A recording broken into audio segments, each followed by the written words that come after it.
Today on the Topic Show, Shapiro vs Candace Owens, DeSantis critiques Nikki Haley for wanting to remove anonymous social media profiles, Vivek roasts Nikki Haley's claim that he is sexist, Vivek also goes viral for knowing the discrepancy between Biden, Haley, and Cheney's government salaries versus their net worth, Target is selling a Nutcracker with a trans flag and a pride hat, which is stirring up some controversy, the Avengers first cast will be all female, Advanced Auto Parts Q3 results are in, Toyota Camry will soon come as a hybrid only, Warren Buffett exits his holdings of General Motors stock, and the post office hit a $6.5 billion net loss for 2023.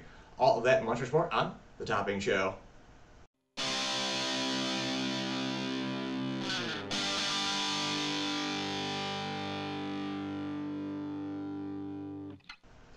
Thank you everyone for taking the time to tune in today. Today's episode of Topping Show is sponsored by Topping Technologies.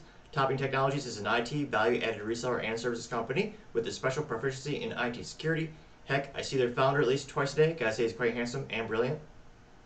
He's me, you see, that's the joke. If you're an IT leader or a business owner, you can reach the team at sales@toppingtechnologies.com. Also, trying to get to 4,000 subscribers by the end of November. So if you could click that button, I would greatly appreciate it. Now going over to the business part of the podcast, you have Advanced Auto Parts Q3 results are in.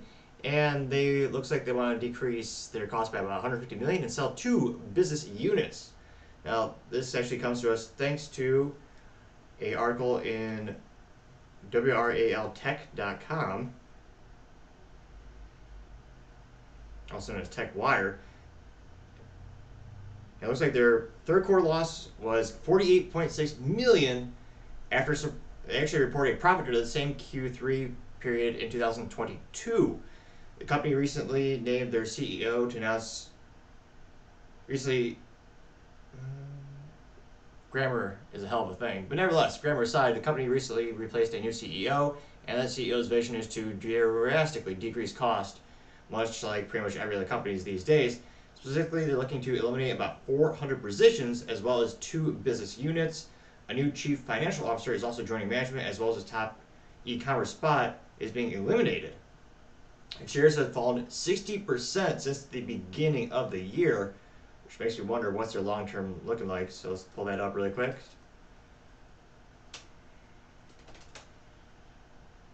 So Advanced Auto Parts, still pretty penny. Oh, granted, pennies these days are useless because they're 99.99, I believe 999% zinc. It's literally just copper plated, so pretty much trash. So a better metaphor might be a vintage pretty penny, which is a majority component manufactured made with copper. So their share price is still a pretty vintage penny, sitting at about $53.91 per share, market cap of $3.2 billion, dividend yield of 1.86%. Now, the bad news is their 52-week high was $158.22. And the 52-week low is $47.73. Now going to the 5-year trend, that's quite concerning. So the 5-year trend for their stock is down 69.91%. So that's pre-pandemic, that's a couple presidencies, that's a pretty good sample size, and the trend is not good. Now the past year, they're down 65.73%. Year to date, they're down 64.67%. Past 6-month trend, they're down 54.37%. Past month, they're about the same, only down 0.13%. Past 5 days, down 5.4%. It looks like their revenue, their employee headcount is actually 53,500 employees. Been around for quite some time. Fundamental Business Facts, founded April 29th, 1932. So hopefully they can keep up, well, I was going to say not keep up this trend, turn around this trend, so they can hit that historic mark of having the 100-year mark, which very few companies actually achieve that, I would say, that momentous occasion and the kind of the place in the history books, so to say, to solidify their business. Now, the stock trend, that's quite concerning. Granted, they pay a little dividends, so they'll keep some people, there'll always be a group of investors who are always invested and interested into dividend yielding stocks. It makes sense. They're really paying you to invest in the company and reward you for holding your stock and not selling it. Now, when asked for comment, the new CEO, whose name is Shane O'Kelly, said, quote, "Since joining Advance, I partnered with the board and management team to move with speed in conducting a comprehensive review of the business. We are taking decisive actions to position Advance for long-term success and create meaningful value for the shareholders, unquote. Now, he continued to say, quote, today we are announcing initial actions for our review process that will allow us to capitalize on significant opportunities ahead. First, we are launching a new cost reduction program that we expect will generate at least $150 million in savings on an annualized basis. We expect to reinvest up to $50 million of these savings in our team members with a clear focus on improving the retention of our frontline team members. At the same time, we have made a strategic decision to focus on our blended box business model and are therefore initiating separate sale processes for WorldPack as well as our Canadian business, unquote. The business also said that they're going to increase their focus on online sales. Advance is also eliminating its executive vice president merchandising, market, and e-commerce. The executive holding that job, Jason McDonald, will leave the company December 1st. They know that additional cuts will come from the company's Raleigh headquarters in its field-based positions outside of Raleigh and its corporate roles outside North Carolina, the company said. Going to their finances, they know that on a per-share basis, the Raleigh-based company had a loss of 32 cents per share.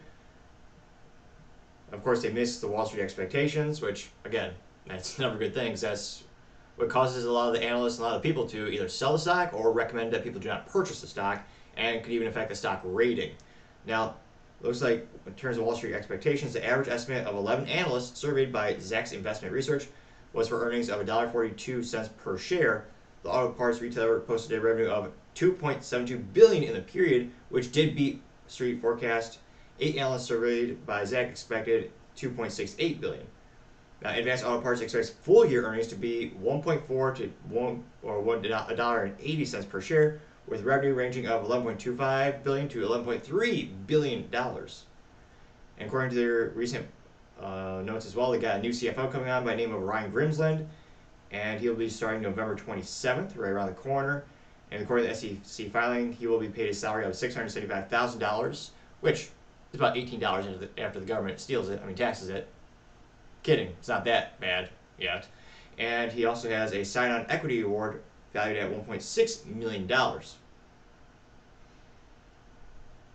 And they noted that he brings about 20 years of corporate finance, treasury, financial planning, retail strategy, transformation.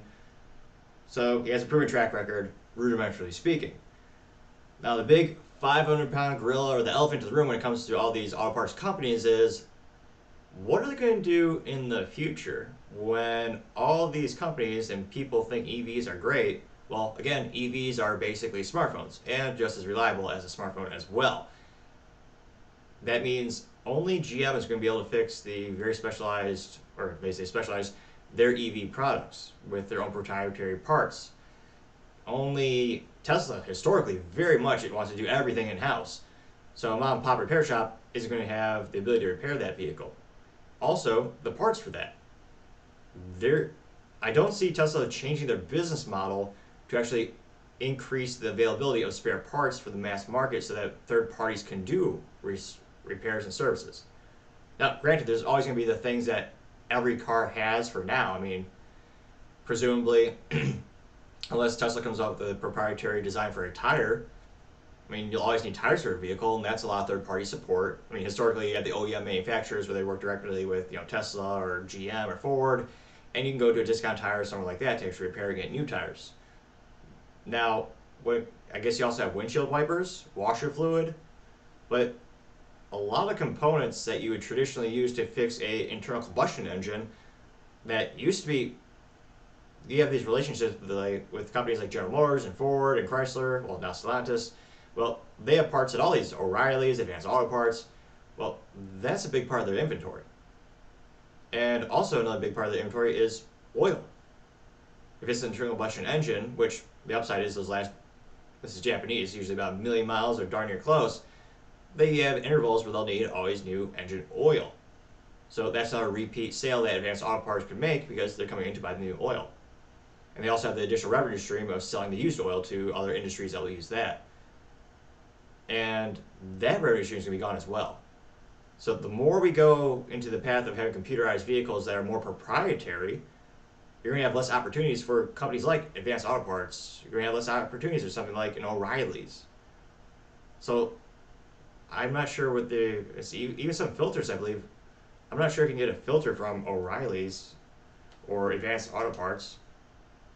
and that's going to be one of the biggest detriments, is the more vehicles become like smartphones and computers on wheels, I mean, the more you're locked into those companies. I mean, they'll argue it's convenient and it's quality control, but now I'm fascinated to see what can you get if you just search Tesla. It looks like they have third-party plugs. So if you go to advancedautoparts.com, they have a plug adapter, and these are, looks like manufactured by a third party. So that's 1, 2, 3, 4, 5, 6, 7, 8, 9,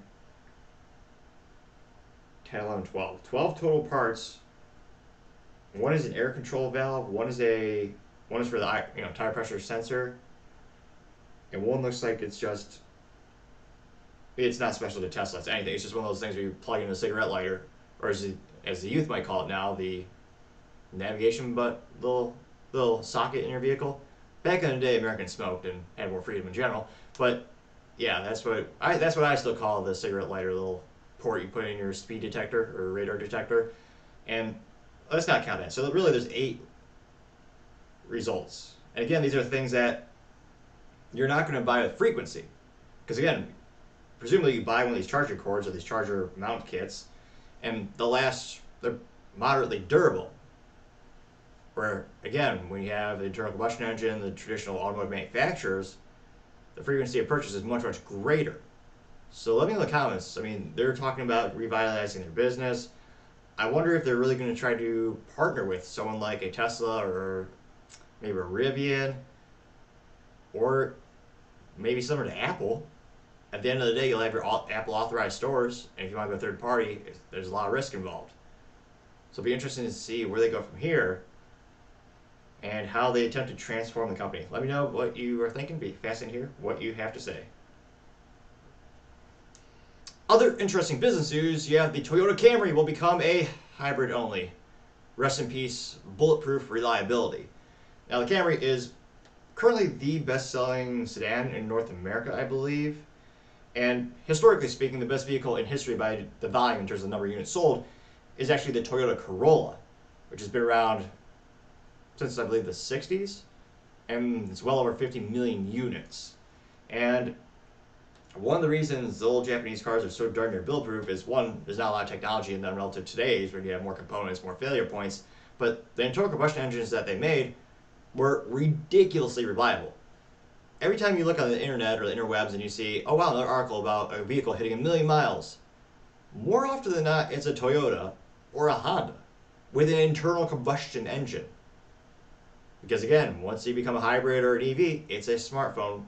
As of today, technology changes very quickly and rapidly, so tomorrow it might be different, but again, as of today, it's basically a disposable smartphone on wheels, just as locked in and just as detrimental when it comes to the degradation, and the detriment being the lithium-ion batteries, which are hard to recycle, expensive as heck to replace, so prohibitively so that it actually outstrips the value of the vehicle, which is one of the reasons the Prius used to be a terrible vehicle back in the day in terms of third market and having the second and third buyer for that vehicle. Because, back in, what was this, 2012? Back then, especially once that car hit about 1 million or 100,000 miles, and again, Prius is perhaps the most well-known hybrid in history in terms of units sold and just provenance. It's one of those issues where once the batteries died, well, yes, it does have the internal combustion engine, it's a hybrid, but now you have an expensive dead battery that costs more than the vehicle is worth if you want to replace it. So it kind of just became useless. So that's one of the detriments, is you're introducing complexities, and now it's not going to be the most reliable car because it's a hybrid. It just won't. Now, it looks like specifically the next generation of the Toyota Camry, which they claim right now is the best-selling car in the U.S. market. This is according to Reuters, and it'll only come in the gas-electric hybrid powertrain. And this is as Toyota is trying to push more into the hybrids, and a lot of people are noting that in terms of consumer adoption rates, the EVs are definitely slowing down. I also kind of think everyone who wants an EV already has one by now. There might be a couple more, but I mean, the majority of those consumers I think are already satisfied. Well, moderately satisfied. They're not going to be happy with the long-term cost of those vehicles if they ever try to resell it or try to maintain it. But nevertheless, there are many products in the market now, and if you look at what they raised rate of adoption, it's hybrids. some people argue it's the best of both worlds. I mean, granted, I'm someone who likes to buy a product and use it for pretty much my whole lifetime, looking for a good durable ROI, which is why I have a good Honda Accord or a Civic with 3 pedals, also known as manual transmission and an internal combustion engine, which is the most fun you can have in a vehicle, bar none. I can't recommend it enough. It's exhilarating, and it's darn near bulletproof in terms of reliability. Now, this notes that the newest model coming in will be the 2025 Camry, and it will have a combined 2.5-liter gasoline engine and an electric drive system to deliver more power in both front-wheel and all-wheel drive versions. This, according to Toyota. They noted that the compliance with tougher U.S. fuel economies rolls in a factor of Toyota's decision to make the new Camry all-hybrid, dropping its 4- and 6-cylinder combustion models that made up 85% of sales in the current model year. Now, David Christ, who is the head of Toyota brand in North America, told Reuters another factor behind the decision was, quote, the performance we were able to get out of a hybrid, unquote. Which some might call a moronic statement or mentally vacuous, but not to drive this home for the 1000th time, but people usually are not buying a Toyota for performance. They're buying it because it's reliable. I mean, you know it'll last over 200,000 miles easy. 1,000,000 miles if you take good care of it. It'll last a quarter of a century. My family still drives a 2001 Honda Accord. It has an internal combustion engine. It is hard to beat that reliability. So I'll be interested to see what this does to their brand, because again, Toyota is known for making the most reliable vehicles, bar none, basically. And again, the Prius was already chiseling away at that brand, because again, as I noted earlier, once the battery life is depleted, the cost of the battery is prohibitive to replace on that thing, and it just basically became an ICE engine with a heavy battery as ballast. Now, the downside is the government regulations. The government is bullying these companies to do this, and they're forced to make more and more EVs and more hybrids. The actual effects of the environment be damned, or the long-term ROI to the consumer, what's going to help out the consumer the most. So I understand that it is a big factor why so many of these automotive manufacturers are pushing these types of products and starting to sunset some of their traditional, more reliable products. Now, the Toyota claims its acceleration in development of electric vehicles is still betting on demand for the hybrids and plug-ins, remains robust, and they're taking a quote-unquote multi-pathway approach to seeking to satisfy consumer needs in every market. Which again, you just gave a middle finger to 85% of your customers. 85% purchase the traditional internal combustion engine Camry. Partially because they know it'll last their lifetime, or darn near. The hybrids, again, there might be new battery technology tomorrow. That's how I always have to have that caveat, because technology moves very quickly. There's a lot of research and development going on all the time. But right now, it's not so good. And they brag about the new electric hybrid all-wheel system will deliver 232 combined horsepower, nearly 15% more than the outgoing Camry with its mechanical all-wheel drive system, which I'm trying to think of a nice way of saying no one cares. I'm lost for words at the moment. I'll just say it. Nobody cares. No one has ever purchased a Toyota knowing the horsepower. The only exception being the Supra, which we could debate another time, another hour, which is mostly BMW. Or perhaps it used to be the Scion RS, which is now the Toyota 86.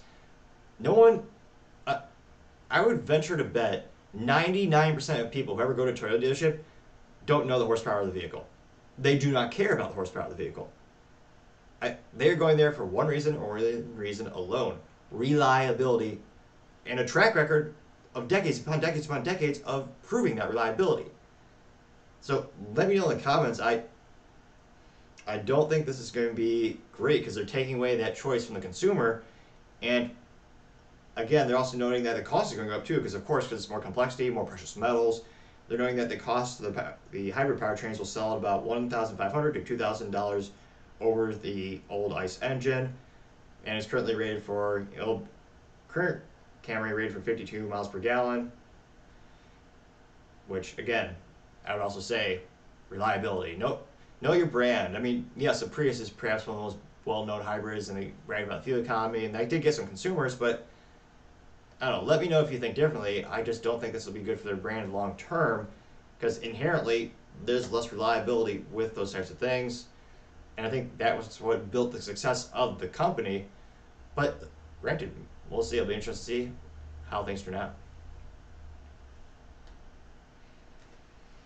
Other interesting business news, you have Warren Buffett exiting his holdings of General Motors stock. Now, also is worth noting what their general stock trend is, and it is, not so good. Now, GM is currently, and granted this fluctuates every 2 seconds because it's public trade, but as of the time of this recording, granted I have to edit it and upload it, it's $27.65 per share, which on its face value, it's a little more than a fast food restaurant, I suppose, order. Now, the issue is the trend.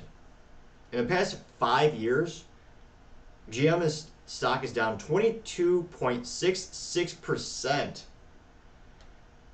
In the past 1 year alone, it's down 28.1%. Year to date, they're down 18.2%. The past 6 months, they're down 12.3%. 1 month alone, they're down 7.98%. Now, interestingly enough, in the past 5 days, they are up, but only by 3.59%. And this, as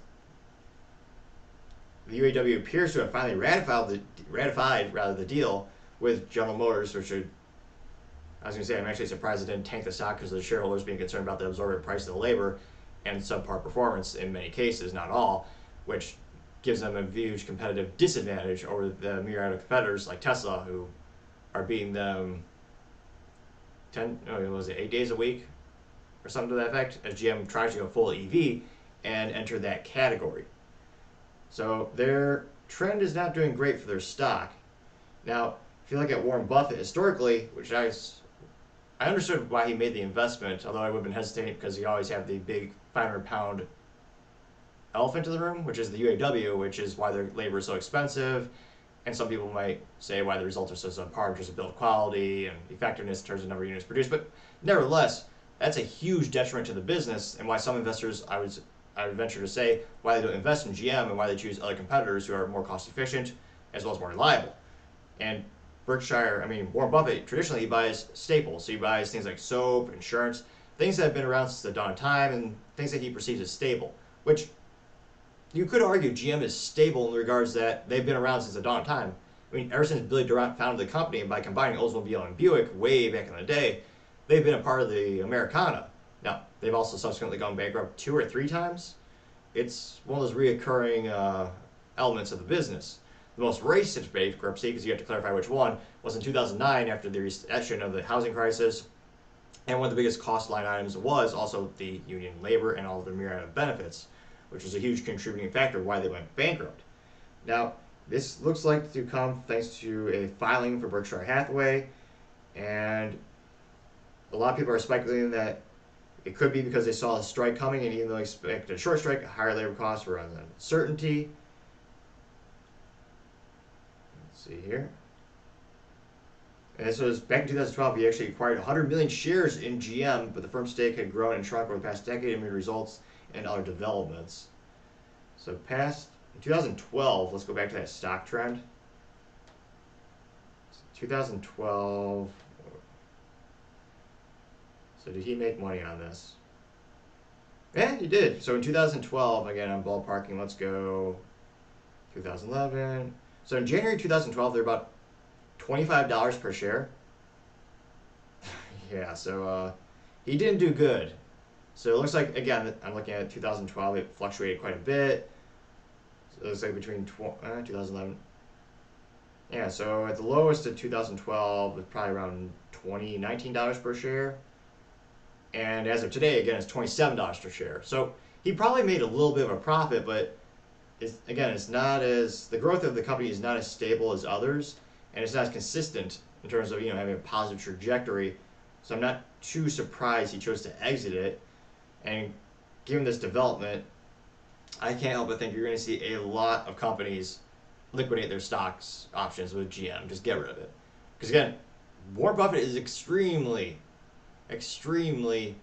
articulate and careful in all his business decisions and all of his investments. I mean, it's hard to say or pinpoint a time where he's lost money. It happens so rarely.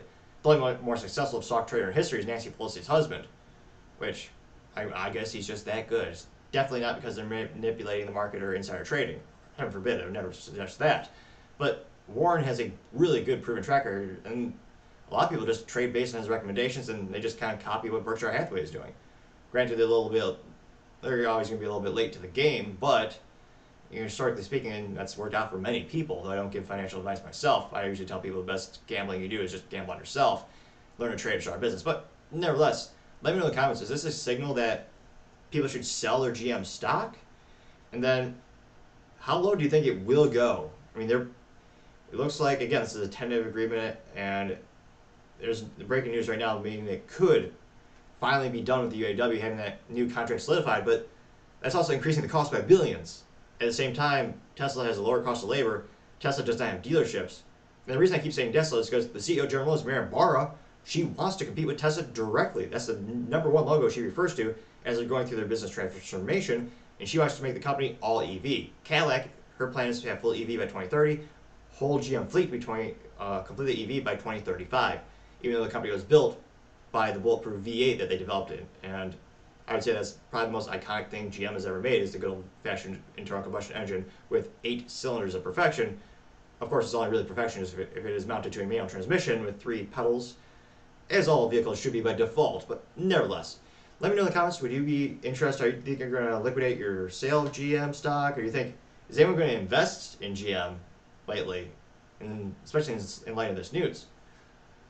Let me know. I'd be fascinated to hear what you have to say. Now, going over to the culture part of the podcast, you have Ben Shapiro versus Candace Owens. The gloves are off, although I don't know if they box. So perhaps more an apt metaphor might be the debate stage is set. Perhaps. Now, Candace Owens is part of the Daily Wire. I believe she's technically considered a contractor. She's not like full. It's a very interesting relationship when it comes to content creators and certain media companies, but she's very much her own voice. And when it comes to Candace Owens and Ben Shapiro, she and he have taken, and again, he's the co-creator, co-founder of the Daily Wire, which is one of the most fastest growing conservative media companies headquartered in Nashville, Tennessee. And they're best well known for, Ben Shapiro. They also have Michael Knowles. You have Jeremy Boring being another co-founder. And then other personalities include Matt Walsh, as well as the comic section with Brett Cooper, as well as, well, I was going to say more recently, you also have Jordan Peterson joining the company as well. And Ben Shapiro, historically speaking, his family is Israeli, so his family, I believe, his parents, I'm not sure if they were born in Israel, but they were raised in the Jewish part of New York, and Ben Shapiro is very proud of his Jewish heritage. It's a big part of who he is and his culture. And we have this huge controversy, well, globally, but also in the United States in terms of politics and people and division of parties and opinions, where we have Palestine and Israel, and the Republican Party especially has been bifurcated and split. A lot of people who are taking the isolationist perspective, saying the United States shouldn't get involved in anything globally. They should be, we fix the problems in our own backyard, so to say. And then the other most popular opinion is saying that Israel's an ally, we have a lot of mutual beneficial relationships with them, and we should be supporting them at all cost. And in terms of my historical knowledge of the Palestine-Israel conflict, it's rudimentary to say the least. I mostly know the business relationships between the United States and Israel, and I know a lot of fun facts about the cybersecurity as well as the defense technologies that the companies, well, I say the companies, the countries share with each other, probably the most famous one being the helmet for the F-35 Lightning II manufactured by Lockheed Martin. That was a big parent company, or the defense contractor that led the project for the jet. But one of the most breaking, fascinating technologies was the helmet for the F-35 Lightning II. That was manufactured by Elbit Systems, which is the Lockheed Martin of Israel, although they do have a corporation headquarters in Fort Worth, Texas, for their United States Texas operations for Elbit Systems. And they created that revolutionary helmet, where it is a $4,000 helmet, so you would think it'd be good. And it's a revolutionary thing in which, no matter where the pilot is looking, they can actually see through the plane, very almost like a video game. So if they look down, they don't see their feet, they actually see through the plane, which is a revolutionary technology and is a huge benefit. And of course, in terms of cybersecurity, there are many breaking, like, not light speed, but cutting edge cybersecurity technologies. I was going to say, if someone invents light speed, let me know in the comments, make my car a little faster. Nevertheless, there's some fascinating cybersecurity technology. So in terms of business, there are I believe a lot of business mutual relationships that foster because of the partnerships and the cohesions between the countries. Now, Candace Owens specifically, she has been taking more of the America First idea, and she's saying, why are we getting involved in this across the globe. It, it's nothing to do with us. And the whole conflict started, in my opinion, when Ben Shapiro was actually caught filming, or sorry, someone was actually filming Ben Shapiro at a private event in which he was actually saying how much of a disgrace Candace Owens was. And I'm trying to pull up the specific clip now, basically calling her behavior abhorrent. He didn't agree with her, and she also shot across the bow, so to say. Says, I'm trying to pull up these first clips, and these clips are perhaps the most viral I've seen from the Daily Wire in of itself. So there's even some people actually also believing, well, they're just doing this for publicity, because more people are talking about the Daily Wire than ever before, and there are more eyeballs on this issue than ever before. You look at the views of these videos and these statements they're putting out, they're perhaps the most popular statements they've made in years by number of views. Now, pulling up, trying to find that, and I apologize for the delay here. Well, technical issues this morning. Let's see. Owens. Spelling usually helps.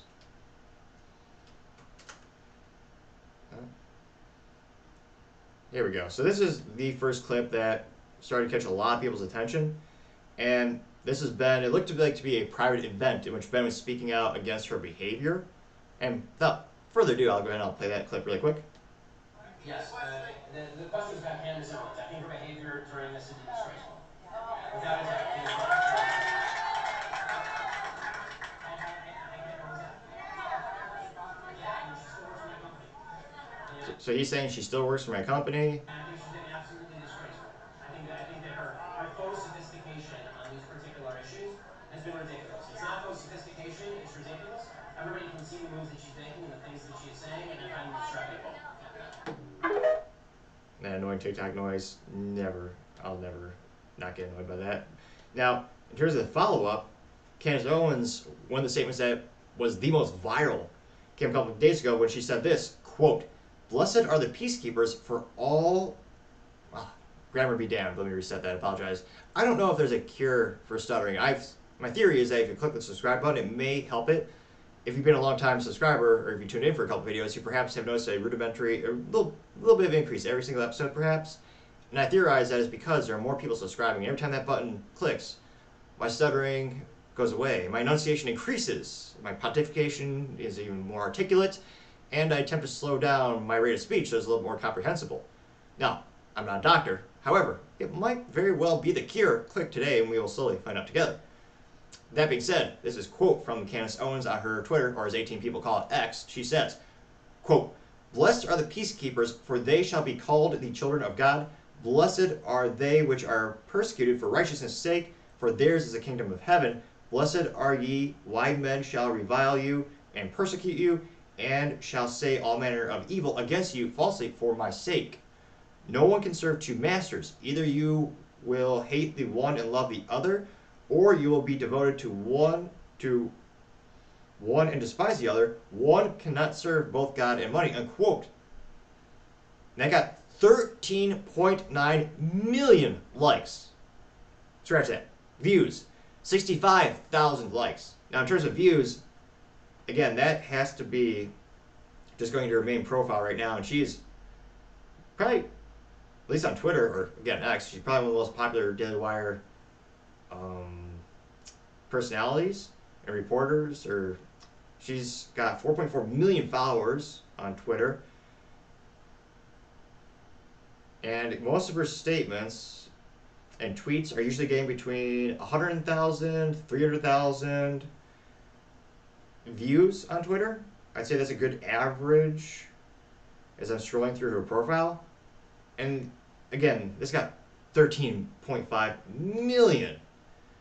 Now, interestingly enough, I can't help but wonder, as we have this very divisive, controversial issue and topic, what are the comments going to look like? Mostly positive, mostly vitriol? Let's dive in and find out.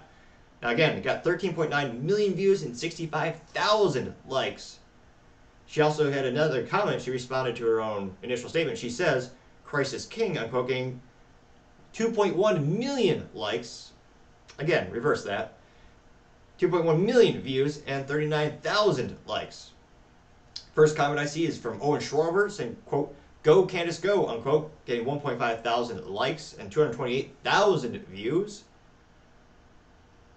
Someone by the name of My Colligal says, quote, support the Second Amendment, making good people helpless won't make them bad people harmless, unquote, getting 2,000 likes. CG Bryson says, quote, glad you're posting Bible verses, keep reading, unquote, getting 2.9 thousand likes.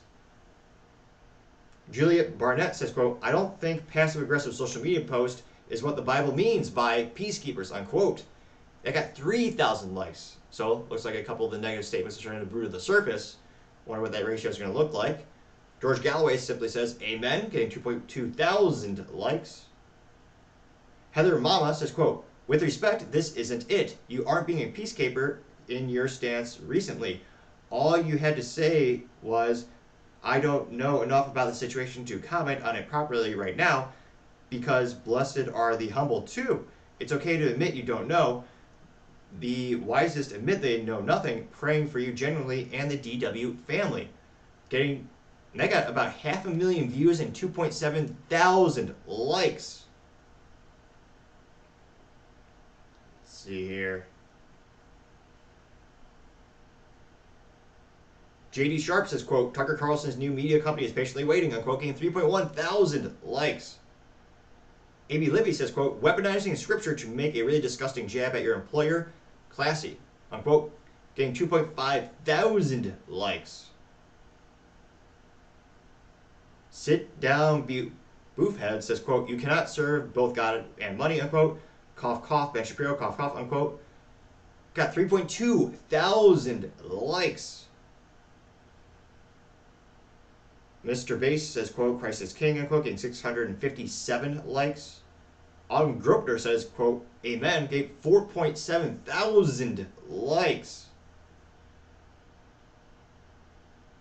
JD Sharp says, quote, dear Benoside Shapiro, unquote, getting Shakespearean up in here, this gentleman is, by making up words, but nevertheless, that statement did get 796 likes. Han Shawnity says, quote, Candace claiming victimhood again. She's not very different from BLM after all, unquote, getting 1,000 likes. Ender Max says, quote, he was right, unquote, getting 1.1 thousand likes. Let's see here. So it looks like, say mostly positive in support of her, although a lot of people are supportive of the original passage from the Bible. They don't seem to be, I don't know if they're not connecting it with the situation she is inferring with, and a lot of people are arguing she is inferring that Israel should decrease their operations against specifically the Hamas in Palestine, and that's why she's calling for peace. And of course, there are a lot of other people saying, hey, if someone come and punch you in the face, would you not fight back? It's an extremely complex issue with history going back literally further than I've been alive. Now, in terms of Ben Shapiro and his statements, and again, his response to her statement that I just read you, talking about, you can't worship money and God and blessed are the peacekeepers.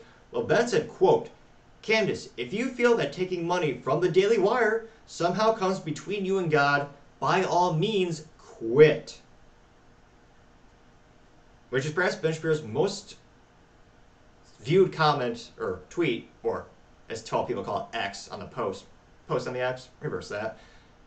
That got 22 million views, which again, that is bar none the most viewed comment by Ben Shapiro, I would venture to say, well, certainly this calendar year, but I would say in years. Now, interestingly enough, again, he's the co-creator of the Daily Wire, and of course he has his famous Daily Show, and it'd be interesting to see, what are the comments like? Do they more support Ben? Is he going to get ratioed, as the youth might call it? Let's dive in and find out. Someone by the name of Cernovich says, quote, must be too expensive to fire her, would require paying out all or some of the contract. Anyway, chill out, man. You've been wrong about most everything from Trump in 2016 to the COVID vaccine to the Middle Eastern wars you supported. If anyone needs to pray for humility, it's you, unquote. Again, that's the first most popular comment. It got 19,000 likes. have 831,000 views. So that's quite a few likes. Now the other top response, now I don't want to say this person fails at marketing, but this person's profile name is Shoe, but in fact is a picture of a woman in a jacket. So, not the best marketing. Nevertheless, this alleged Shoe, but probably a real person, nevertheless, this individual says, quote, "Why don't you get off Twitter and talk to your employee face to face?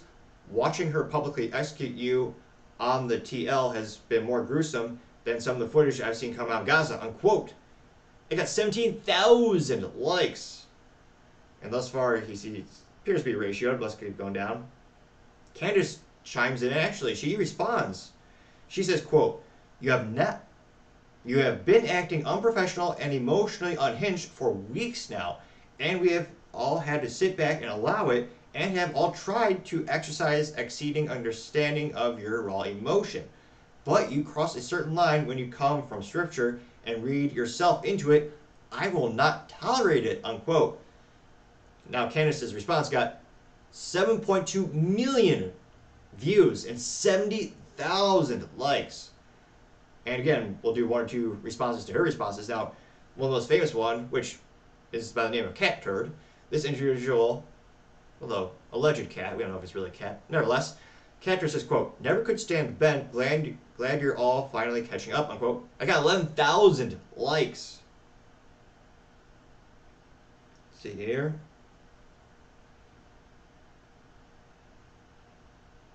Tammy Marla responded to Candace's post saying, quote, "When Shapiro told Joe Rogan Jesus was just some guy trying to overthrow the Romans, he lost me forever, how hubris will destroy him," unquote. Got 8.8 thousand likes. Anya Parapil says, quote, "We recognize and admire your bravery, Candace," getting 1.8 thousand likes.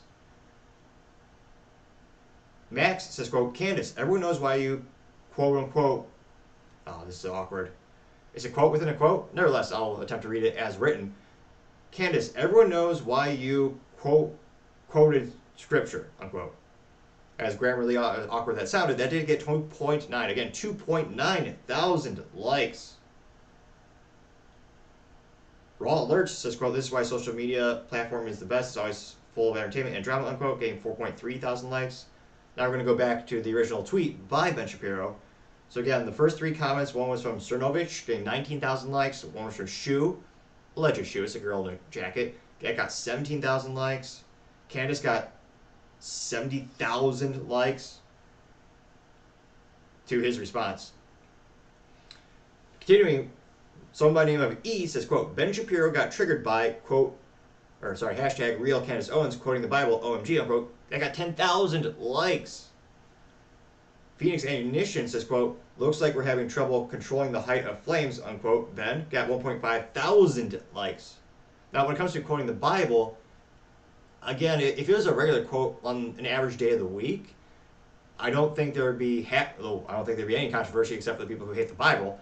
But in this case, a lot of people are saying she's quoting it to relate it to her situation and fit her perspective.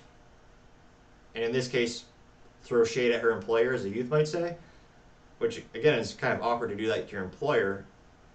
And it'll be interesting to see how it pans out. Now, someone by the name of Lauren Chen says, quote, "Candace has been perfectly respectful and consistent in her commentary over the past few weeks. She's been anti-war and America first. She's even had someone from the other side of the issue on her show for a civil conversation, and she certainly hasn't launched any ad homs against people who disagree with her. Yet you've now attacked her publicly multiple times. It seems very personal and out of left field," unquote. It got 6.8 thousand likes. Someone by the name of 9mm SMG, though not the best marketing since they don't have a picture of a 9mm or an SMG. It appears to be a dog, but nevertheless, this alleged 9mm SMG says, quote, "Imagine getting ratioed by your own employee on your own post," unquote. I got 7.7 thousand likes. Quite a pretty penny. Letterman says, quote, "Sadly, Candace has already confirmed that her waterbed is heavily financed."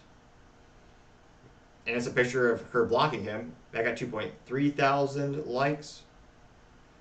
Someone by the name of Morgan Ariel says, quote, "Leaving the Daily Wire would be the best possible thing for her career," unquote. Got 3.4 thousand likes.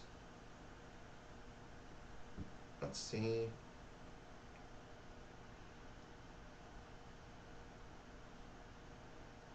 So another very popular comment, somebody named Mitchell says, quote, Ben, I don't care about your feelings.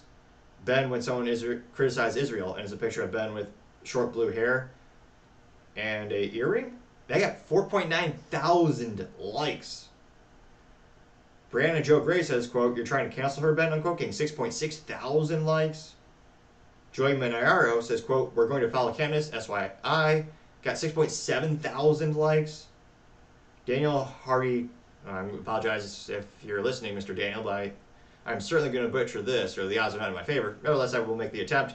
Someone by the name of Daniel Hakiatu Jahu says, quote, what's hilarious is that just quoting the Bible and calling for peace is too pro-Palestine for this Jewish extremist, unquote. That got 8.5 thousand likes. Dr. Anastasia Maria Lupus says, quote, Ben, what happened to the 40 beheaded babies, unquote. Got 8.7 thousand likes, actually. Someone by the name of Sneeko says, the soft N-word, the N-word doesn't believe in heaven, or this one, unquote. That got 6.6 thousand likes.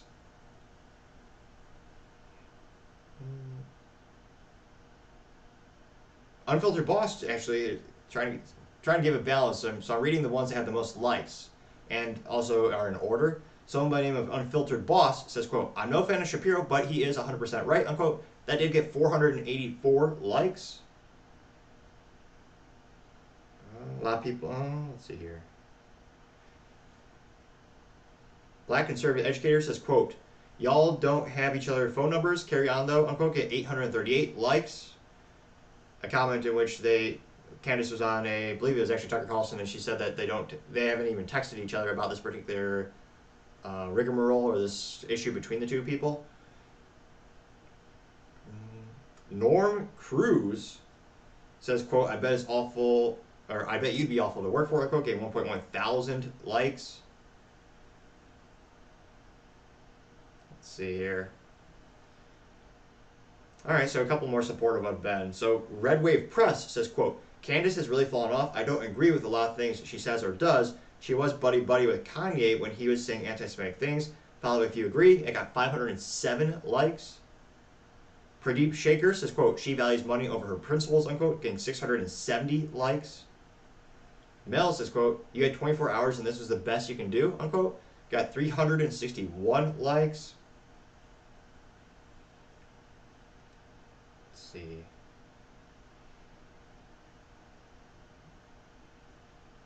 Matthew J. Shao says, quote, Shapiro needs to stand down on this one. Got 522 likes. Here's someone, Proud Elephant, who does get an A- for marketing. The profile picture is, in fact, of an elephant, though the emoji they chose to use on the profile name is an eagle, which is good, but not an elephant. So they do not get an A+ marketing. Nevertheless, the Proud Elephant says, quote, she's annoyed and delusional anyways. You should have fired her ages ago, unquote. I got 243 likes. Adam Green says, quote, the Shapiro seething intensifies, unquote, getting 797 likes. Xavier says, quote, why was this not an email? You know this used to be Twitter, right? Unquote. Got 695 likes. Let's see here. Omar Gafar says, quote, Ben Shapiro hates Christians, unquote, getting 611 likes. Though, again, I don't really believe that, considering if you look at the demographics of the people who work at the Daily Wire, I mean, especially the personalities, a majority of them are Catholic or Christian. I mean, Michael Knowles is very proud of his Catholicism beliefs. And again, that's something that Ben didn't like him, we went and promoted him. Michael Knowles started off as an internal employee at the Daily Wire, and they promoted him to be an actual personality and actually podcaster for the show. So again, I don't think that statement holds any weight. Let's see here.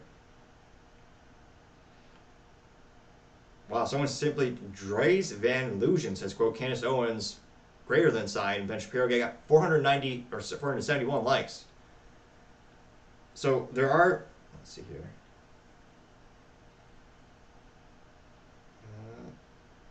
Again, I'm scrolling trying to give a balanced perspective of all the statements. yeah, needless to say, as the youth might say, he was certainly ratioed. Because again, I'm scrolling through and I saw a couple positive responses, but it looks like overwhelmingly are against him for this particular tweet. Now, at the end of the day, it'll be interesting to see, does Candace Owens leave the Daily Wire? I can't help but suspect Daily Wire would not want that because she's a big benefit to the company overall. She does provide some balance. Most of the statements and the stances that she takes on issues are contrarian to Ben Shapiro, Michael Knowles, the Brett Cooper show, the different podcasters and personalities that they have on their shows. So she does give some balance and a different perspective to them, and I'm sure she also brings a unique audience to them. So it'll be interesting to see, does she quit and go work with Tucker Carlson or go to an alternative media company? What does her contract look like? Is she an employee at will where each party could end the contract if they so choose to? Is she locked in for a couple of years? Is it a multi-year agreement?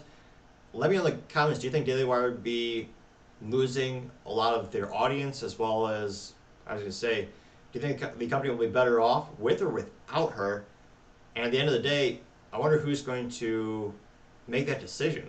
I mean, Ben Shapiro, he's just saying you can quit if you want.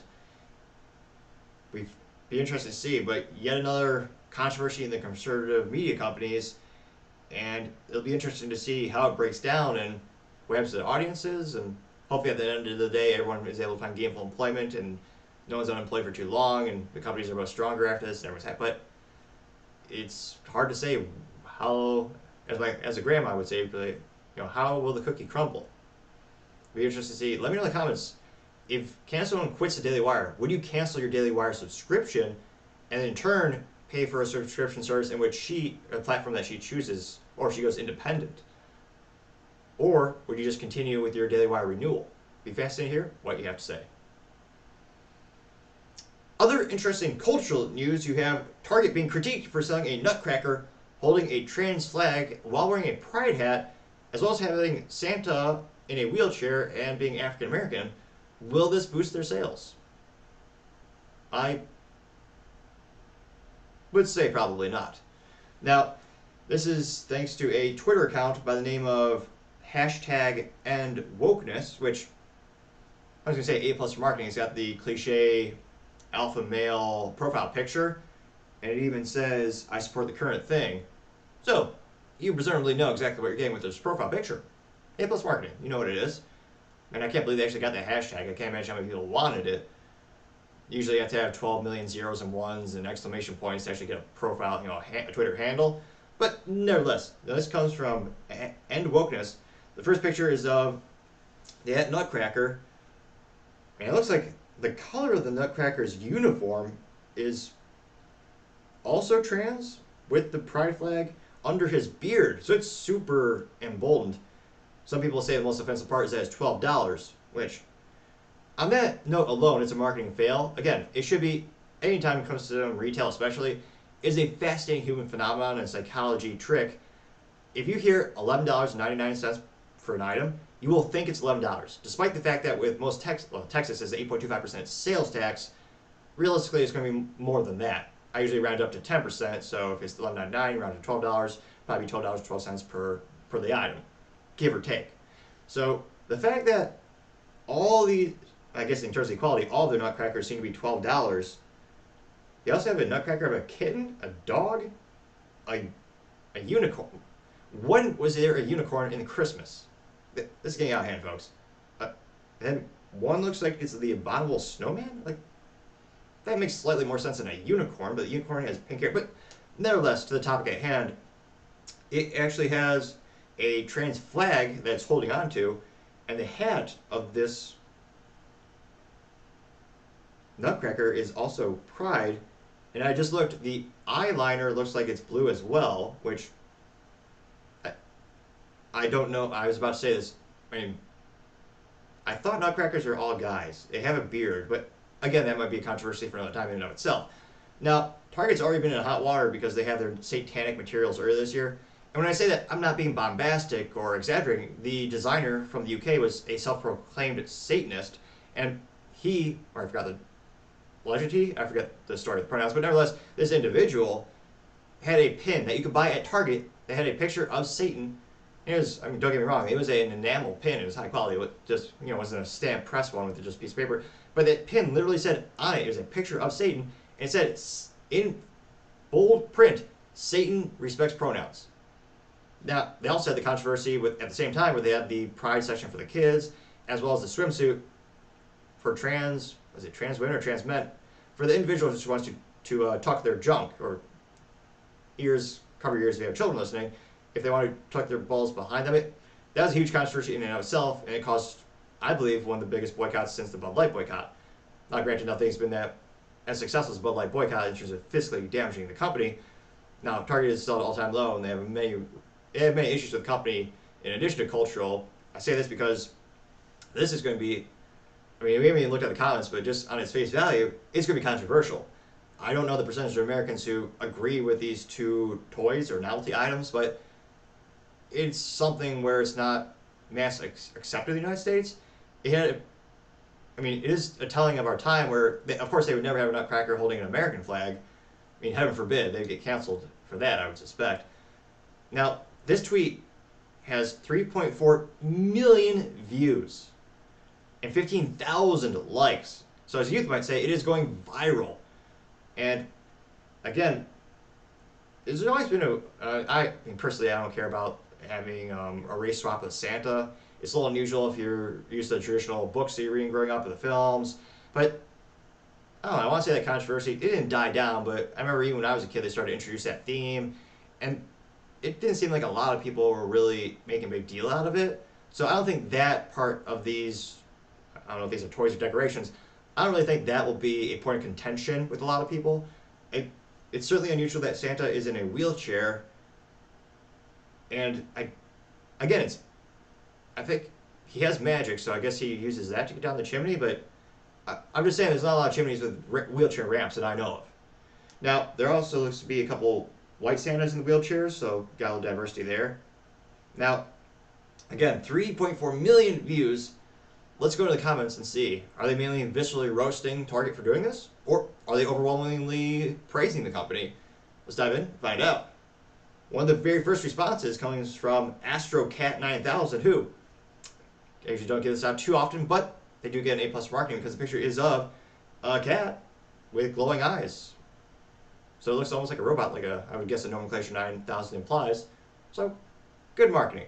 So the Astro Cat, although cats can't talk, so alleged cat, says, quote, "I hope black paraplegic Santa brings me a new metal detector this year," unquote. They got 1.9 thousand likes with a prayer emoji as well. One bad dude says, quote, "Go woke, go broke. Why do people support these businesses that don't support us?" unquote. They got 144 likes. Let's see, Capitalist Mike says, quote, "Target is a woke corporation that will end up losing all their customers one way or another due to weakness," unquote. I got 135 likes. Now, that being said, they're also worth billions upon billions of dollars. And again, there's a market for these products, mostly San Francisco, but it's not zero. At the end of the day, the real question is the number of customers you're alienating greater than the number of customers you're gaining from these types of initiatives? Now, with the current demographics and belief systems in the United States, I would suspect that at the current time, no, absolutely not. But again, if the growth rates increase at the same rates, generation over generation, in regards to I can say, I get the letters mixed up every once in a while, but the LGBT, as well as these other initiatives, long term, over 50 years, 100 years, it should, statistically speaking, it would be wildly successful for Target. Again, the growth rates have to stay consistent as they have throughout the past generations, but I also don't suspect the company is thinking in terms of a long-term vision. I suspect they're looking for short-term news headlines, as well as another big thing if you're publicly traded is their DEI score. It has a huge impact on your, not just financing when you go to the banks, but people who are investing in the company. And the largest investors in the world, you know, BlackRock, Vanguard, and what's the other one? The other one has not Homestead. Their name is not good enough. They're not great at marketing for me to remember at the moment, but they're initiating and they're pushing these scores. So if you want the big dollars, again, they control like over about $70 trillion in assets. That's a lot of investment dollars. So this is a multifaceted, multivariable issue. It's not just happening just because of one thing. Now, again, going back into the comments, someone by the name of D. McLaughlin says, quote, "They're trying really hard to go bankrupt themselves," unquote. That person did get 214 likes. Kyle Becker says, quote, what's Target, unquote. It got 288 likes. Someone did a picture of the SpongeBob episode where they have the fish saying how many times we have to teach an old man. And the person says, they mean, person by the name of Ethos says, quote, everyone getting ready to boycott Target again until they go bankrupt. That got 239 likes. Someone by the name of Jesus Insight says, quote, praying for our country, unquote, getting 137 likes. Funit says, quote, how on earth is he supposed to go down the chimney, unquote, getting 446 likes. Libercrat TM says, quote, we're talking about the same Target that went after kids with tuck-friendly suits, right? Unquote. And that actually has a picture of the Target logo with Target kids in the LGBT, the gay pride and the trans flag, those colors being the colors of the letters for the Target kids that they spell out under the Target logo. That got 252 likes. Wow. Someone by the name of, again, this comes from Libercrat TM, says, quote, OFFS, cover your ears, but I'm moderately sure that says for F's sake. Now, the meme or the picture which they actually post says, raise your hand if you're tired of this crap, unquote. That got 718 likes. Well, now I'm curious, what is their stock at right now? Because this came out a couple days ago. Yeah, it's not even down 1%. In fact, what the heck? Earnings sentiment. Okay, that's why. So they actually their Q3 earnings were quite good. I was wondering how the stock jumped up. Their stock in the past 5 days jumped up by 20%. I mean, specifically 20.76%, but who's counting? Well, I guess I am. But nevertheless, yeah, the current market cap is $59.64 billion. They actually have a pretty good dividend yield of 3.4%. So, again, this is moderately breaking news. But, yeah, it looks like their Q3 was pretty good. We'll do a breakdown of that probably in the next episode. Do a little analysis there. But, yeah, that, I was going to say, that was pretty interesting. Going back to the comment section, they say, Meme Lives says, quote, why are sales down so much? Target next month, unquote. 573 likes. Sally says, quote, who the heck shops at Target still? I have not stepped inside one since the Tuck It underwear debacle. Banned for life, unquote, getting 618 likes. Chloe says, quote, where's Satan Santa? Unquote, getting 15 likes. Final Cut MI says, quote, why is Santa in a wheelchair though? Unquote, getting 28 likes. Sarah Garcia says, quote, I wouldn't know, have not set foot in a Target since Tuckgate, unquote, getting 73 likes. Biao says, quote, boycott Target now, unquote, getting 119 likes. Now again, in terms of samples, in terms of sample size, this comes from a profile on Twitter that is a hashtag @endwokeness. So presumably most people that follow this individual, they are of the same political mindset. So take that variable into account every time we're talking about statistics or these. You guys got to remember your sample size. So I believe the sample size is a little bit shifted than perhaps a huge. Again, you're never going. It'd be pretty inconceivable to have the resources necessary to do like a poll of every American in the United States. But again, this is a little bit of a skewed poll. But I do think overall, in terms of the whole United States and what the feedback will be from this particular issue, I think there's going to be a fair amount of people who either continue the boycott because they already believe in the current boycott that they're doing, or they'll expand the boycott, they'll start to tell their friends about it, and the moms will tell each other, all the other moms. Can't help but think, I've never seen a single guy shop at Target. Lord knows did I go there? I think I went there once randomly for something in the past 10 or 20 years. Let me know in the comments, if you're a single guy, have you ever shopped at Target alone? I don't think. I need to call Guinness World Book right now. I very well might be the only person who's done that. Now granted, it's only one time in the past 20 years. That'd be interesting. But nevertheless, do you think this will overall help Target increase their sales? As there are a lot of issues in terms of there's a lot of shrinkage, a lot of theft at the company, and they need to get their sales up, especially Q4 is most important time of the year. So will this help increase their sales and they'll actually even beat their great results from Q3? Or do you think this might tank the company at the most important time of the year, which traditionally for most businesses is Q4? It'll be interesting to see, but it'd be fascinating to hear what you have to say. Other interesting cultural news, you have the Avengers. First cast will be all female. Will this attract new fans? Well, probably not, because the Twitter comments are more brutal than Thanos, which, thanks to them interwebs, I actually know is a cultural thing. It is a phenomenon in which this individual snaps his fingers and I guess half the population just disintegrates. Fascinating how I'm becoming a fan of Star Trek, to say the least. Ha, kidding. I know, it's Disney. Well, Marvel. Now, this first came to the cultural lexicon thanks to a post on the Twitter, or again, as 12 people call it, X, by a handle by the name of Screen Rant, which, A+ for marketing. It's a company that rants about film and cinema. You know exactly what you're getting.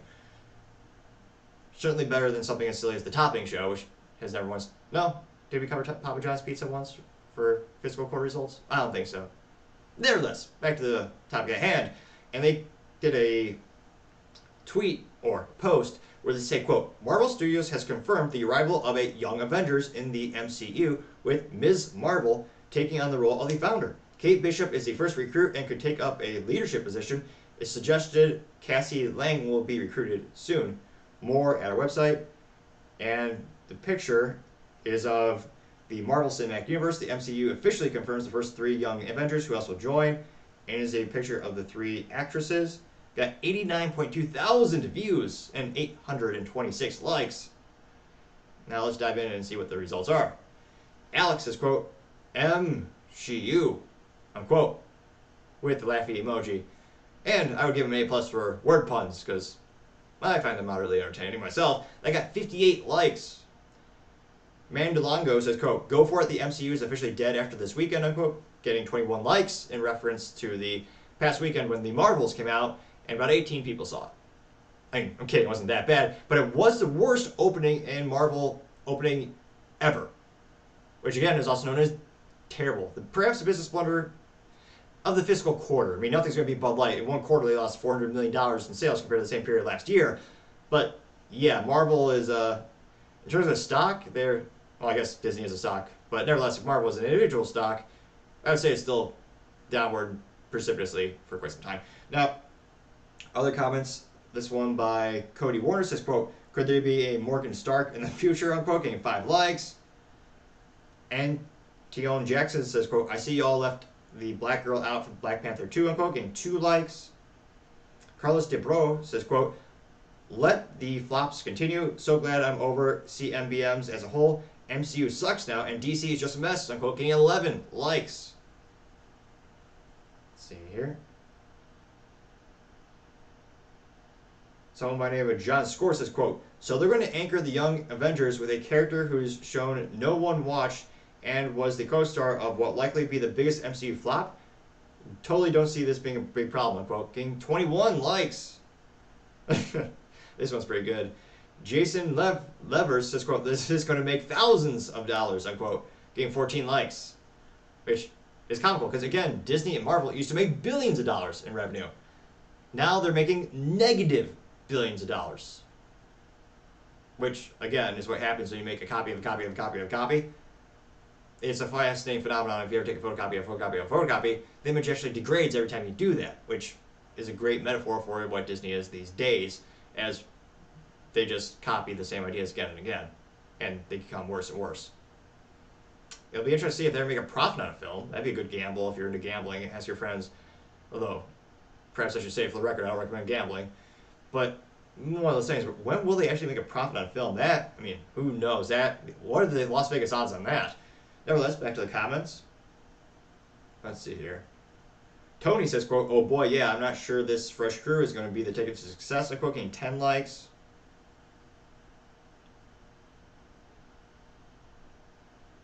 Let's see here. Trying to see if there's any positive ones. Oh, here's one. Ninja Rave says, quote, Spider-Man, OFC, Sam Alexander Nova, Artemis, Cho, Kid Hulk, Billy and Tommy Maximo, Riri Williams, Love, Thorson Door, V Vision. There are plenty of options in this future, unquote, getting, I got 3 likes.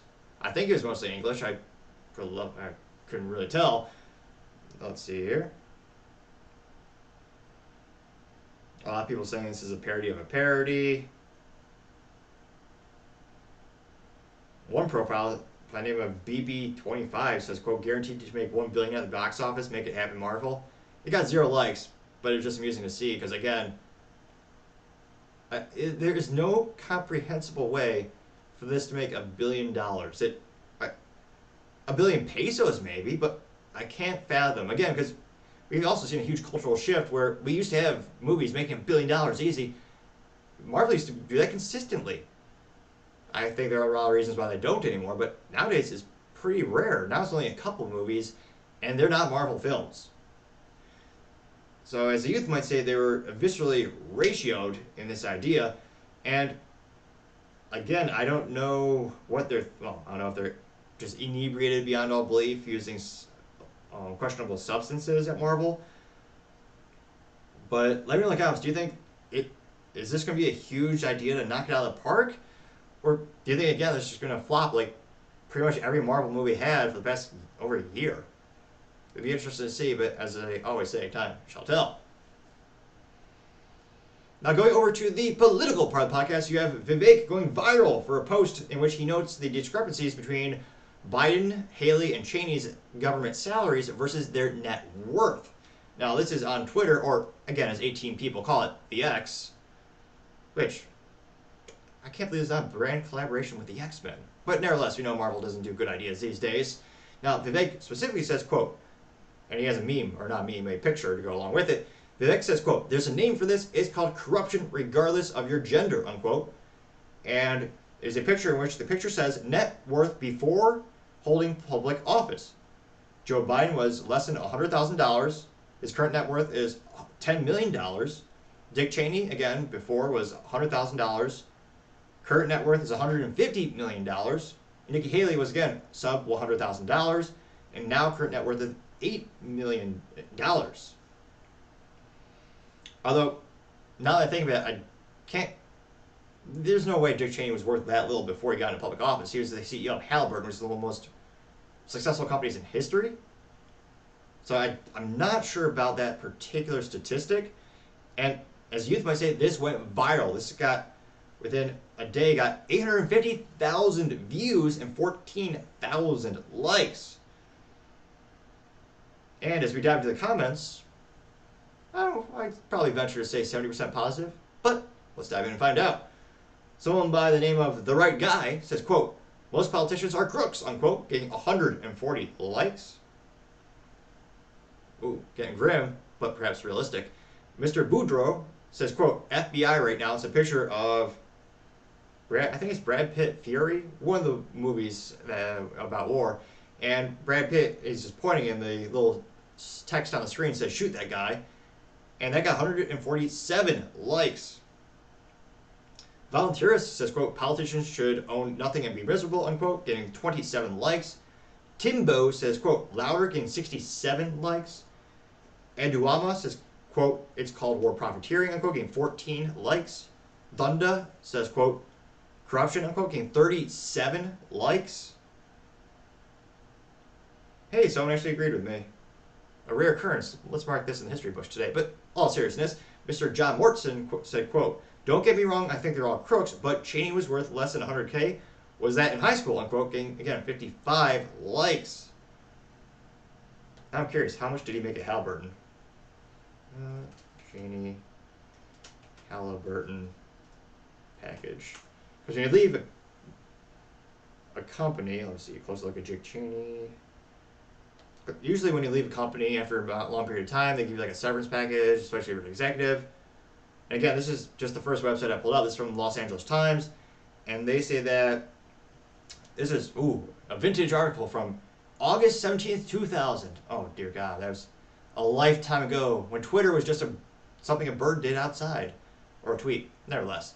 Now, this notes that Dick Cheney, who at the time was a GOP nominee for VP, won an early retirement stock. Again, this is a stock package worth $33.7 million from Halliburton Co., which they know, well, so I was going to say, for the three people who don't know what Halliburton is, they're a Texas-based energy firm where he was the CEO for 5 years. That was according to the figures released by the company. Again, that's not cash, and again, the government's going to steal a lot of it when you liquidate it or when you actually cash in your stock and sell your stock.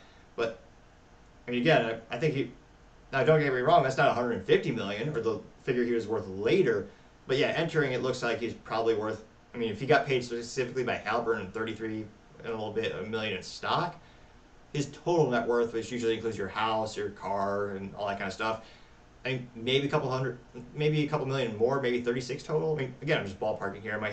He might have a large estate or something like that as well. But yeah, I think that is one of the little discrepancies there. Now, that did get 55 likes. Michael, classic liberal, says, quote, holding political office should not be a career, unquote, getting 30 likes. I've been constant news, says, quote, whatever Vivek, I think your tongue is corrupt, unquote, getting 51 likes. James says, quote, keep it going, brother, getting 68 likes. Let's see here. Alex Boudra says, quote, from the graphic, Cheney appears to have the best ROC, return on corruption, of all, unquote, getting 9 likes. Let's see here.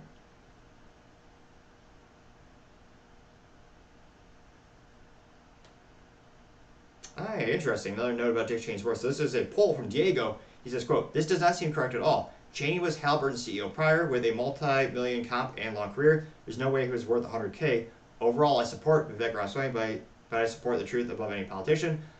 And then the two options for this vote was this info is true or this info is not true. Of the 59 votes that were cast, 67.8% said this info is not true.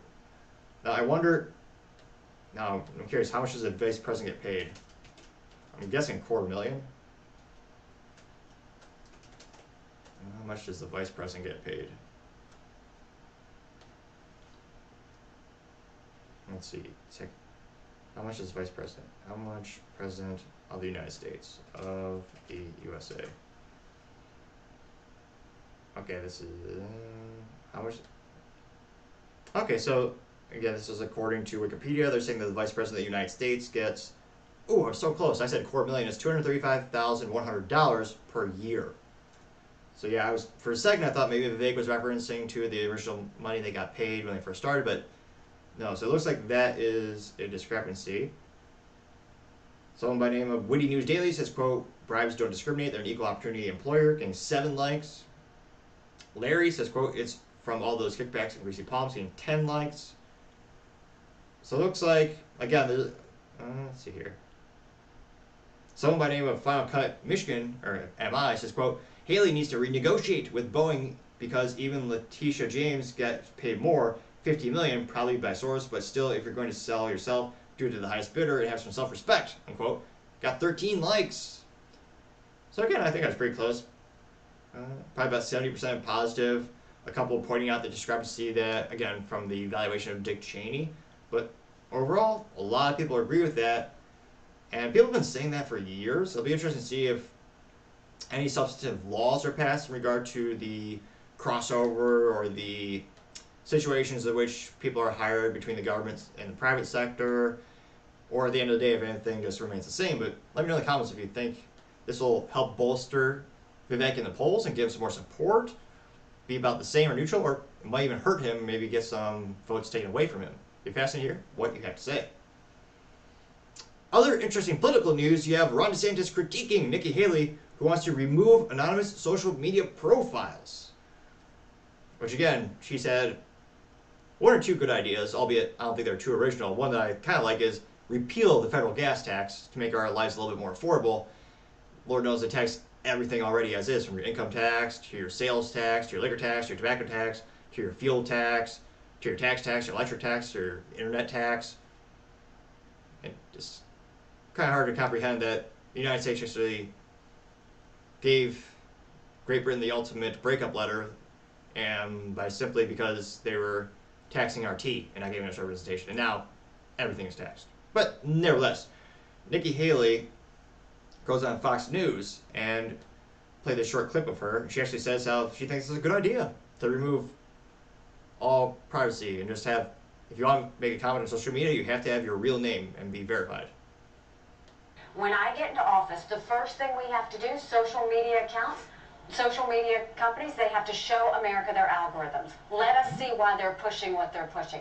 The second thing is every person on social media should be verified by their name. That's, first of all, it's a national security threat. When you do that, all of a sudden people have to stand. It's one of the most old cliche things you hear, I'd say a lot of people on the right, is it's just use magical words like national security and people acquiesce and give whatever you want, which unfortunately historically has happened, like the Patriot Act, which destroyed every semblance we have of privacy. And by what they say, and it gets rid of the Russian bots, the Iranian bots, and the Chinese bots. And then you're going to get some civility when people know their name is next to what they say. Accountability. And they know their pastor and their family member is going to see it. It's going to help our kids and it's going to help our country. When I... No, it would not at all. Also be a huge threat to freedom of speech because there are some people who maybe their employer doesn't agree with their political ideals. Well, all of a sudden, they're not allowed to speak because they'll lose their job. I know a lot of people, especially who work in tech, where they'll have a different profile name on social media so they can freely comment about their ideals and debate ideals online. Because they know if they were to actually say, hey, I work at this big tech company, well, they would lose their job in a second. Now, DeSantis responded, and DeSantis says, quote, you know who were anonymous writers back in the day? Alexander Hamilton, John Hay, and James Madison when they wrote the Federalist Papers. They were not national security threats, nor are the many conservative Americans across the country who exercise their constitutional right to voice their opinions without fear of being harassed or canceled by the school they go to or the company they work for. Haley's proposal to ban anonymous speech online, similar to what China did, is dangerous and unconstitutional. It will be dead upon arrival in my administration, unquote. Which again, of all the things DeSantis has said in the past perhaps 3 weeks, this is, I suspect, going to be one of the most positive responses in terms of feedback from him saying this. And for him, it went ridiculously viral. DeSantis, and this comes from his personal Twitter, or as 12 people call it, X. This got 3.2 million views. And he actually did a picture of himself saying text freedom to that number if you want to get him part of that. So he responded to his own tweet, and he himself, that got 532 likes on that. To the original tweet, it got 22,000 views. Ooh, although the first one might be roasting him for plagiarism. Now the first comment comes from Trisha McLaughlin saying, quote, Ron, eyes on your own tweets. And Vivek said, quote, Alexander Hamilton, John Jay, and James Madison all wrote the Federalist Papers under a pseudonym. Here's what they would say to Nikki Haley if they were alive. Get your heels off my neck and go back to England, unquote. They got 430 likes. Now, granted, DeSantis isn't going to call out Nikki Haley for heels. A lot of people are saying that's something they have in common. Chase Geisler says, quote, Vivek already made this point, unquote, getting 210 likes. Coco says, quote, I'm sick of these fake conservatives who want to mandatory identification on social media.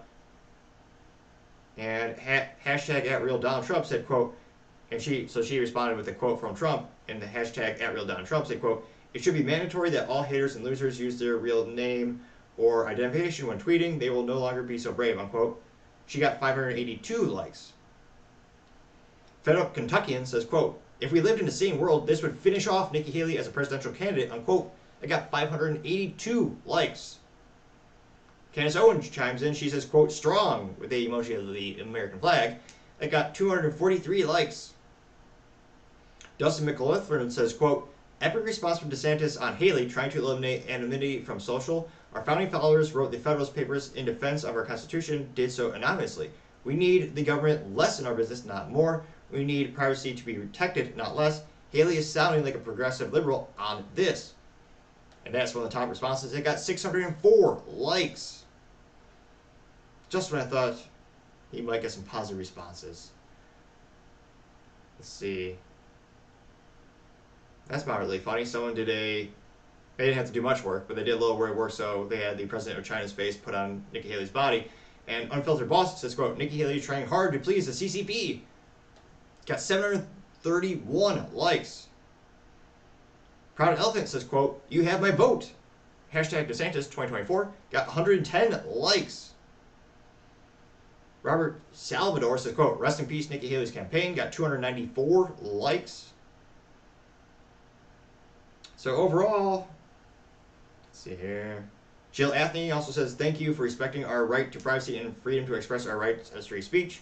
Getting 99 likes. So, overall responsive, but a lot of people pointing out that Vivek beat him to the punch, and a lot of people kind of saying, oh yeah, why are you copying him? So, it's actually, yeah, a lot of the comments are saying, weird, this sounds an awful lot like Vivek's post.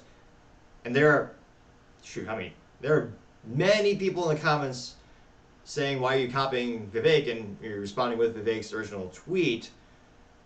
So I spoke too soon. This very well might actually hurt DeSantis because of the copying effect. Granted, I don't know how much lower his campaign can get in terms of approval ratings. I think he's bottomed out at 14%. I don't think it'll go below that. And I say approval ratings, I mean in these polls where they're going for the Republican nominee, right now he's about 14%, and Trump's usually 58%. And Nikki Haley is probably around 9%, Vivek around 5%, and Chris Christie is still around 2.9%. So let me know in the comments, do you think this will help DeSantis? It's kind of 50-50 split in the comments section, but be fascinated to hear what you have to say. Other interesting political news, you have Vivek roasting Nikki Haley as she claims he is sexist. Now, this is where she went on the Ruthless podcast, which I suppose makes sense. She's sounding ruthless. Now, before the video, Vivek says, quote, "Sorry, Nikki, having 2 chromosomes doesn't immunize you.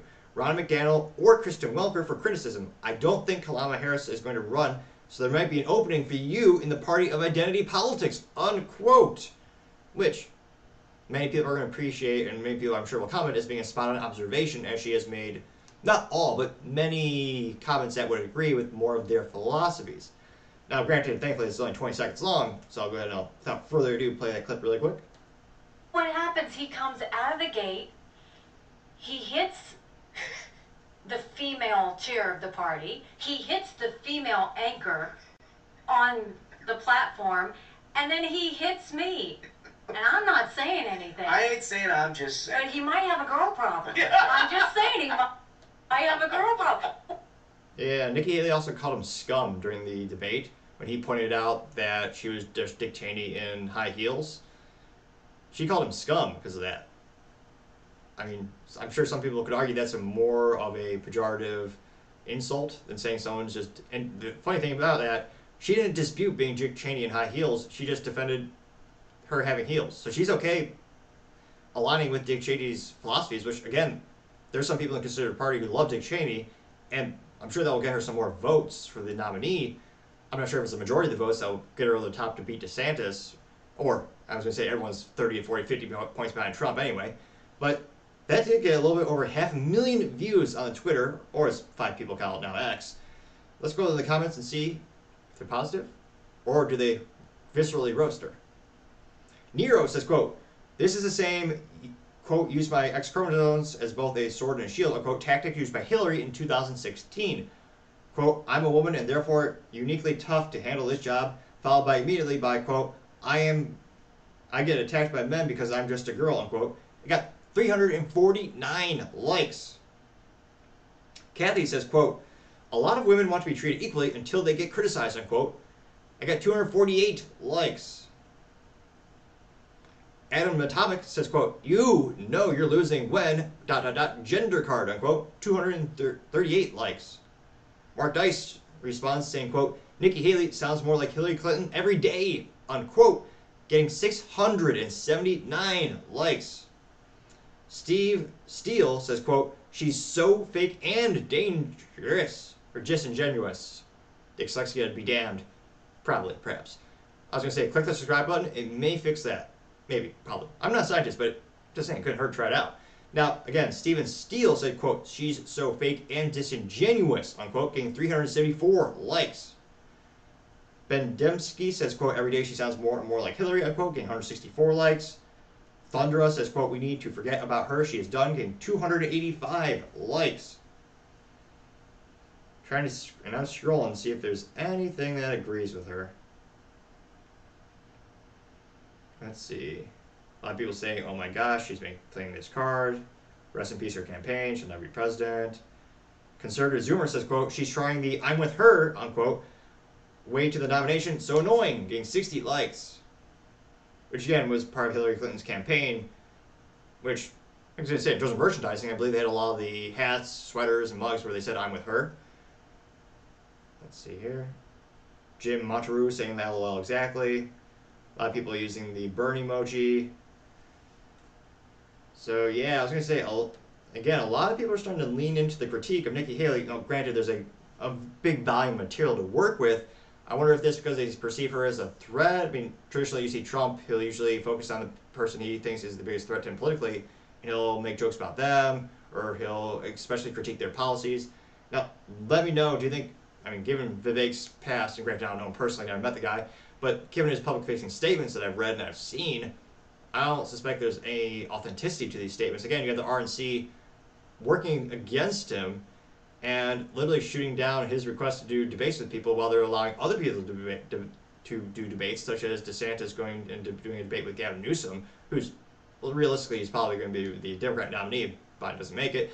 Now, you also have the RNC saying that they won't give Vivek a dime in financing, and they said because he's in pejorative word, I'm not going to say on the show, but Ron McDaniel is also a career loser in terms of historically.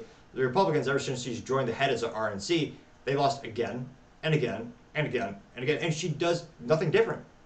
She apparently, when Vivek talked to her, she didn't even know about the recent mishaps of the Republican elections.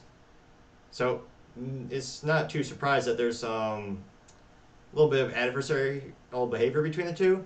And I think a lot of people would say Vivek is not a traditional Republican, and perhaps that's the reason why he's going against the grain. The Republican Party or the RNC isn't much of a fan of him. But again, he's critiquing the RNC based on, their track record as well as her actions. And she's actually shown her bias. Ron McDaniel has said he won't get a dime, which, again, if he gets a Republican nominee, the point of the RNC is they should be presumably the one that is actually funding their campaign. But nevertheless, let me know in the comments. Be fascinated to hear what you have to say.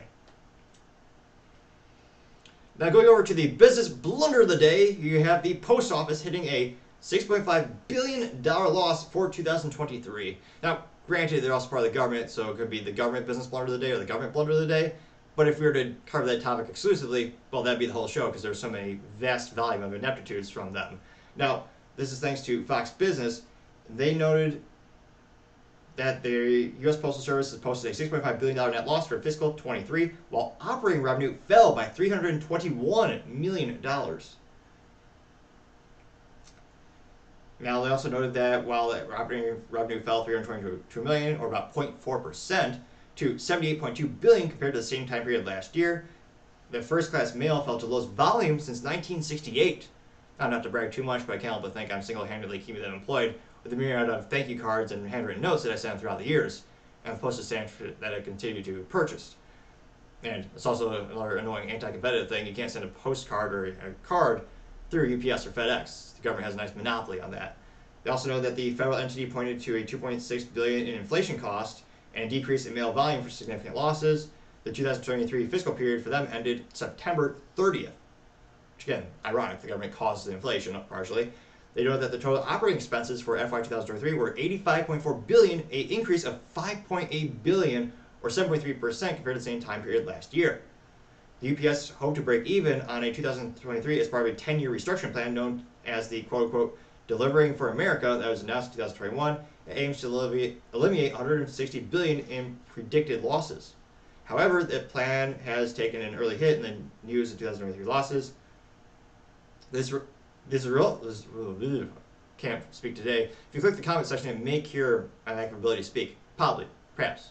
Can't try. Now, they noted also that the results came after the USPS posted a net income of $56 billion last year. However, that stemmed primarily from a bailout via the Postal Service Reform Act in 2022, which ended a mandate of pre-fund retirees' health benefits. The agency's adjusted loss in 2022 was $473 million. Let's see here.